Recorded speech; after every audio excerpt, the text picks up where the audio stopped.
de Torreblanca. Los saludo con mucho gusto para que después ya me dé los saludos de lo que está pasando con la lectura del portal y de la introducción. Ahorita saludo a los puenteros con mucho gusto. Eduardo Torreblanca, ¿cómo estás? Te saludo con mucho gusto. Igualmente, Luis Alberto, como siempre, a tus órdenes. Pues, ¿por dónde empezamos? La salida de Ursúa. Yo creo que hay datos duros más frescos. ¿Cómo afectó? ¿Cómo impactó a las finanzas nacionales, a los mercados? ¿Qué pulso económico hay por allá? Pues mira, aparentemente no existe un rompimiento o el riesgo de rompimiento de la política económica o la estrategia en materia hacendaria, porque quien será sustituto formal de Carlos Ursúa era parte de su equipo. Él mismo propuso la llegada de que será el próximo secretario de Hacienda de manera formal una vez que lo autorice el Congreso, pero a mí sí me parece que pone nuevamente la lupa sobre la forma en que se gobierna en la cuarta transformación. O sea, es evidente que la salida de Carlos Ursúa, con su denuncia, habla de cómo se están tomando las decisiones en materia económica, de la aparente improvisación que priva en algunas de las decisiones y de la falta de unanimidad, la falta de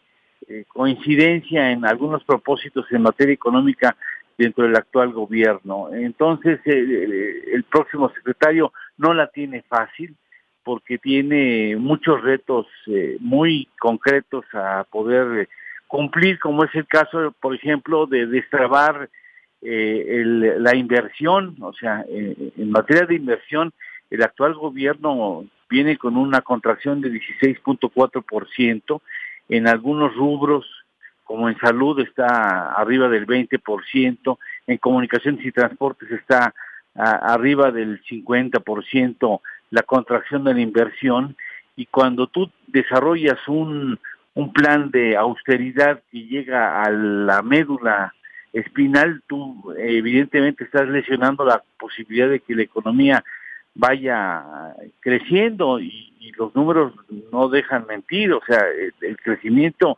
económico del actual año difícilmente estará por encima del 1%.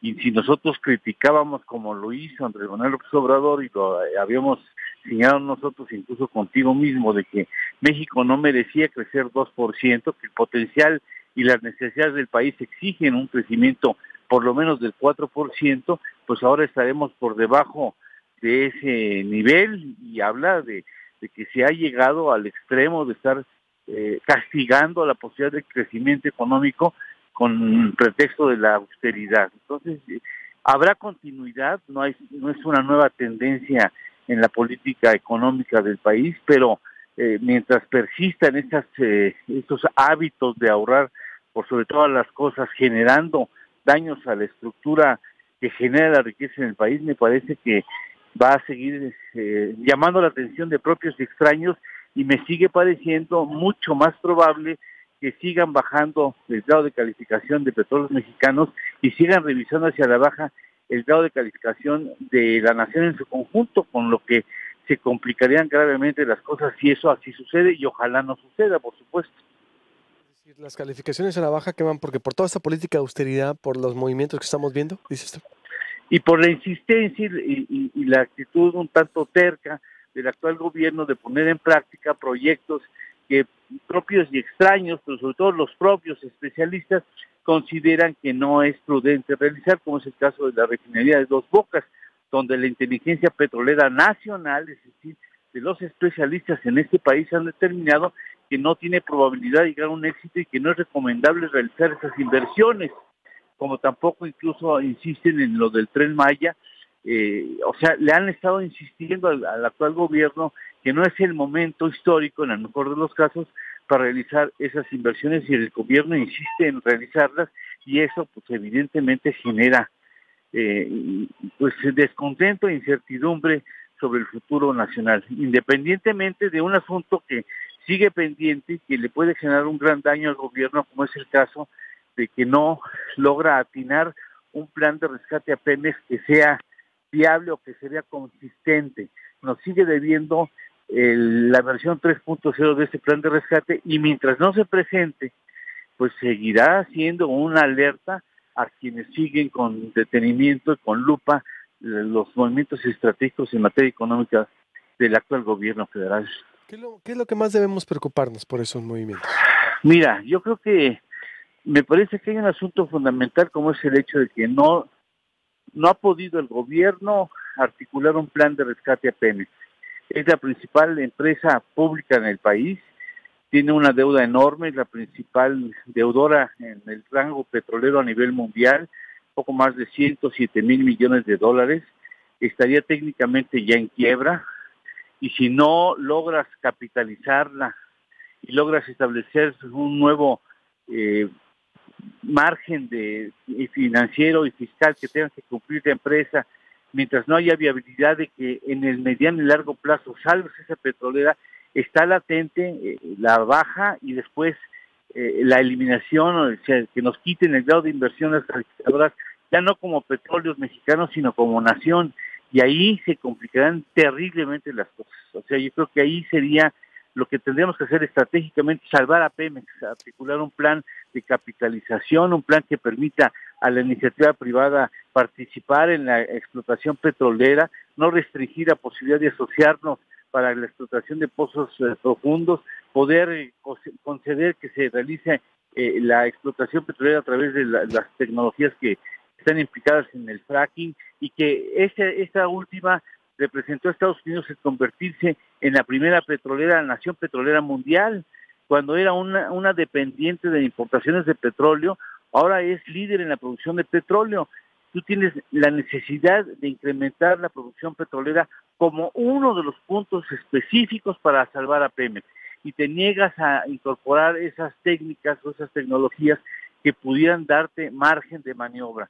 Mientras no restituyas las reservas, aumentes de manera efectiva la producción, capitalices a petróleos mexicanos, renegocies cosas que ya se está haciendo, renegocies la deuda, y seas capaz de permitir la participación de privados nacionales y extranjeros en pozos profundos. No tenemos la experiencia para explotación en pozos profundos, y en ninguna parte del mundo ninguna empresa realiza la explotación en pozos profundos sin ir a asociación. Es una práctica mundial generalizada por el alto riesgo que implica el invertir en pozos que después de 10 años o inversiones de 10, 12,000 millones de dólares, te das cuenta que el pozo no va a ser productivo.